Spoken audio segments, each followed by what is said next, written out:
650억 달러 한 푼도 투자하지 않았습니다. 30년간 누구도 눈치채지 못했고 세계 최고의 금융 전문가들이 줄을 서서 돈을 맡겼죠.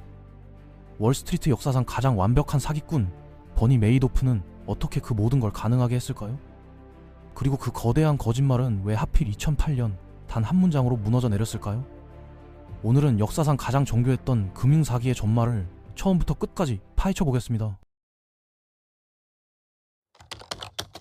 버니 메이도프를 이해하려면 먼저 그가 얼마나 대단한 사람이었는지부터 알아야 하는데 이게 진짜 무서운 부분이거든요.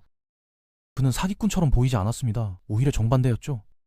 1960년대 초반 22살의 청년 버니는 고작 5,000달러, 우리 돈으로 약 600만 원을 들고 버나드 L. 메이도프 투자증권이라는 회사를 세웠는데 이 회사는 실제로 수십 년간 합법적인 증권 중개 사업을 운영했습니다. 가짜가 아니라 진짜 사업체였던 거죠. 놀라운 건 그 다음인데 메이도프는 전자거래 시스템의 선구자 중 한 명이었고 현대 주식시장의 기반을 다지는데 실제로 기여한 인물이었습니다. 심지어 나스닥 주식거래소 의장을 3번이나 역임했는데 이건 그냥 아무나 되는 자리가 아니거든요. 미국 금융계의 최정상에 있었다는 뜻이죠. 사람들이 그를 의심하지 않은 이유가 바로 여기에 있습니다. 그는 진짜로 월스트리트의 전설이었고 존경받는 인물이었으니까요. 메이도프의 천재성은 이중 구조에 있었는데 그의 회사는 2개의 층으로 나뉘어 있었습니다. 위층에서는 진짜 주식 거래가 이루어졌고 직원들은 실제로 합법적인 금융 업무를 수행했죠. 아래층은 완전히 달랐습니다. 그곳에서는 가짜 거래 기록이 만들어졌고 존재하지 않는 수익이 계산되었으며 투자자들에게 보낼 허위 보고서가 작성되었습니다. 마치 금융계의 이중 생활이었던 거죠. 앞에서는 완벽한 신사, 뒤에서는 역사상 최대 규모의 사기를 운영하고 있었으니까요. 메이도프에게는 특별한 재능이 하나 더 있었는데 바로 사람의 마음을 사로잡는 능력이었습니다. 그는 절대로 투자자를 찾아다니지 않았거든요. 오히려 투자자들이 그를 찾아오게 만들었죠. 메이도프의 펀드에 들어가려면 소개가 필요했고 그마저도 쉽지 않았습니다. 사람들 사이에서는 이런 말이 돌았죠. 당신이 메이도프를 찾는 게 아니라 메이도프가 당신을 찾는 거라고요. 이 희소성과 배타성이 바로 사기의 핵심 무기였습니다. 부유한 투자자들은 메이도프의 펀드에 들어가는 것 자체를 일종의 특권으로 여겼는데 컨트리 클럽에서 메이도프 펀드에 투자하고 있다고 말하는 건 곧 나는 특별한 사람이라는 선언과 같았거든요. 그래서 질문 같은 건 하지 않았습니다.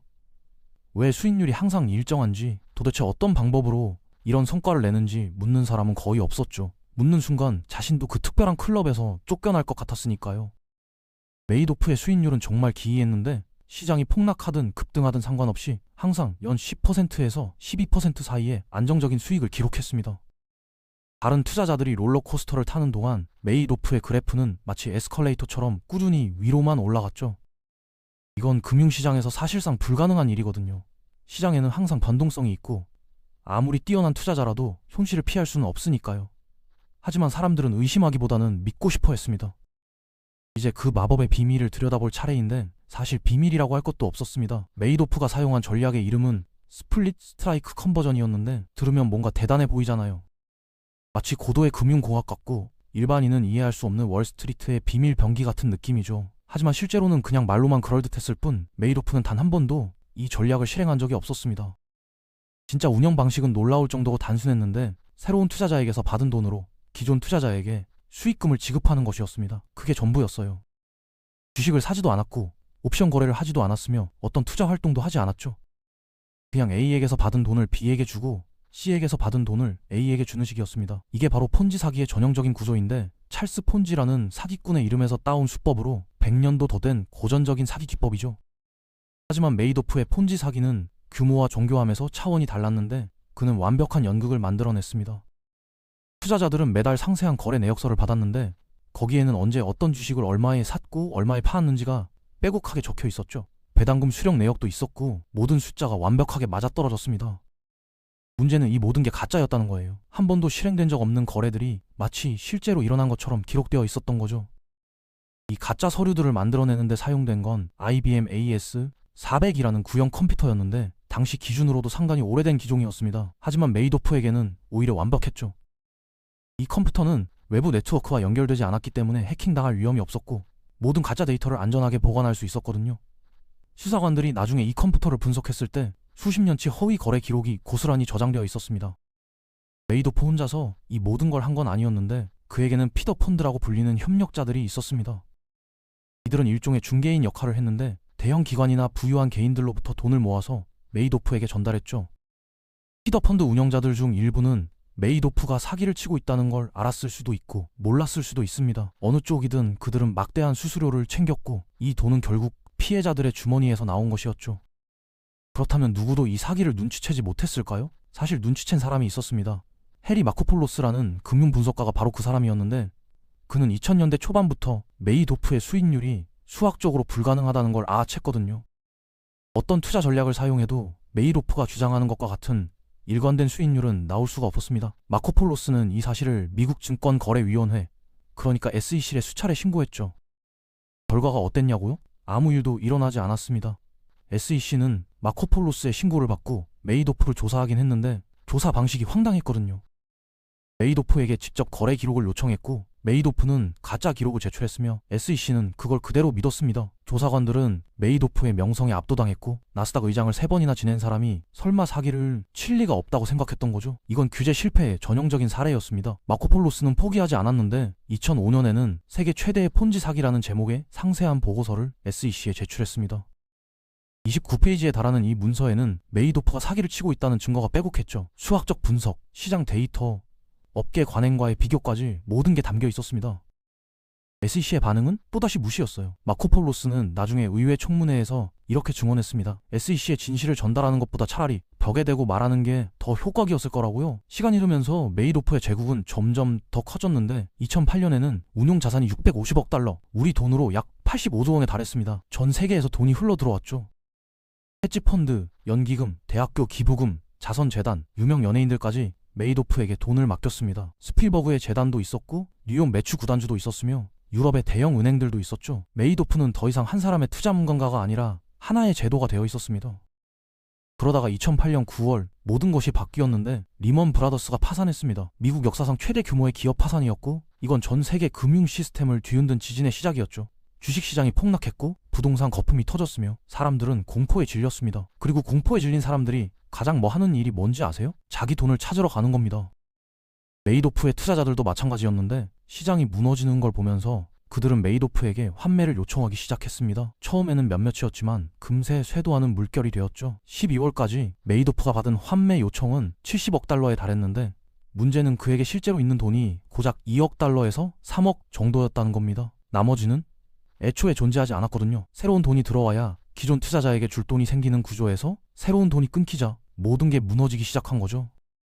12월 10일 메이도프는 두 아들 마크와 앤드루를 조용한 방으로 불렀는데 이 두 사람은 메이도프의 회사에서 임원으로 일하고 있었지만 사기에는 관여하지 않았습니다. 메이도프는 아들들에게 진실을 말했죠. 전부 거짓말이야. 하나의 거대한 거짓말이라고요. 수백억 달러, 수만 명의 투자자, 수십 년의 세월이 단 한 문장으로 요약되는 순간이었습니다. 아들들의 반응은 빨랐는데 그들은 즉시 변호사를 찾았고 다음날 아침 FBI에 아버지를 신고했습니다. 12월 11일 FBI 요원들이 메이도프의 맨해튼 펜트하우스 문을 두드렸을 때 메이도프는 저항하지 않았거든요. 무고하게 설명할 방법이 없다는 것. 그는 이미 알고 있었습니다. 30년간 완벽하게 유지해온 가면이 벗겨지는 순간이었죠. 뉴스는 전 세계로 퍼져나갔는데 모든 언론이 메이도프 사건을 헤드라인으로 다뤘습니다. 월스트리트의 전설, 나스닥 의장 출신, 650억 달러 사기. 각각의 단어가 충격이었고 그것들이 합쳐지자 사람들은 믿을 수가 없었죠. 어떻게 이런 일이 가능한지, 어떻게 아무도 몰랐는지, 도대체 규제기관은 뭘 하고 있었는지 질문이 폭주했습니다. 피해자들의 이야기는 가슴 아팠는데 어떤 사람들은 수백만 달러를 잃었고 어떤 사람들은 평생 모은 전 재산을 잃었습니다. 은퇴를 준비하던 노부부가 하루아침에 무일푼이 되었고 자선재단들은 문을 닫아야 했으며 메이도프를 믿고 투자를 권유했던 사람들은 죄책감에 시달렸죠. 2명의 투자자는 스스로 목숨을 끊었습니다. 메이도프의 사기는 단순히 돈을 빼앗은 게 아니라 사람들의 신뢰와 희망, 때로는 삶 자체를 파괴했던 거죠. 2009년 6월 메이도프는 법정에 섰는데 그는 11개의 연방 준범죄에 대해 유죄를 인정했습니다. 변명도 없었고 책임을 다른 곳으로 돌리지도 않았죠. 판사는 150년 형을 선고했는데 이건 사실상 감옥에서 주구하는 의미였습니다. 판사는 이례적으로 긴 선고 이유를 설명하면서 메이도프의 범죄가 전례 없이 사악하다고 말했죠. 메이도프 사건의 여파로 SEC는 대대적인 개혁을 거쳤는데 의회 청문회에서 SEC의 무능함이 낱낱이 드러났고 기관장이 사임해야 했습니다. 새로운 규정이 만들어졌고 내부 고발자 보호 제도가 강화되었으며 감독 인력과 예산이 증가했죠. 하지만 이미 벌어진 피해를 되돌릴 수는 없었습니다. 메이도프의 이야기는 여기서 끝나지 않았는데 그의 가족들도 비극을 피해갈 수 없었거든요. 아들 마크는 아버지를 신고한 지 정확히 2년 후인 2010년 12월 11일 스스로 목숨을 끊었습니다. 또 다른 아들 앤드루는 암 투병 끝에 2014년에 세상을 떠났죠. 아내 루스는 남편과 절연하고 조용히 살고 있는데 한때 호화로운 삶을 살았던 그녀는 이제 대중의 시선을 피해 숨어 살아야 하는 처지가 되었습니다. 버니 메이도프 본인은 2021년 4월 연방교도소에서 82세의 나이로 사망했는데 사인은 신장질환이었습니다. 조용한 죽음이었죠. 추모하는 사람도 애도하는 사람도 없었습니다. 그는 감옥에서 인터뷰를 몇 차례 했는데 자신이 피해자들에게 미안하다고 말하면서도 동시에 그들도 욕심이 있었다는 식의 발언을 해서 논란이 되기도 했죠. 메이도프 사건은 수많은 책과 다큐멘터리, 영화의 소재가 되었는데 HBO는 로버트 드니로 주연의 거짓말의 마법사를 제작했고 넷플릭스는 월스트리트의 괴물, 메이도프라는 다큐멘터리 시리즈를 만들었습니다. 메이도프는 더 이상 한 사람의 이름이 아니라 금융사기의 대명사가 되었고 탐욕과 신뢰의 위험성을 경고하는 상징이 되었죠. 이 이야기에서 우리가 배울 수 있는 건 뭘까요? 메이도프의 사기가 30년간 지속될 수 있었던 이유는 그가 천재여서가 아닙니다.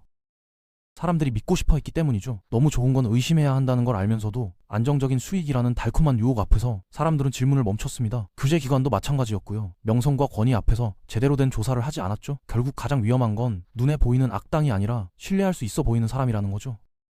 완벽한 정장, 훌륭한 이력, 부드러운 미소 뒤에 역사상 최대의 사기가 숨어 있었습니다. 다음에 누군가가 위험 없이 확실한 수익을 약속한다면 버니 메이도프를 떠올려 보세요. 그리고 물어보세요. 이게 정말 가능한 일인지 아니면 내가 믿고 싶어서 믿는 건지 말이죠.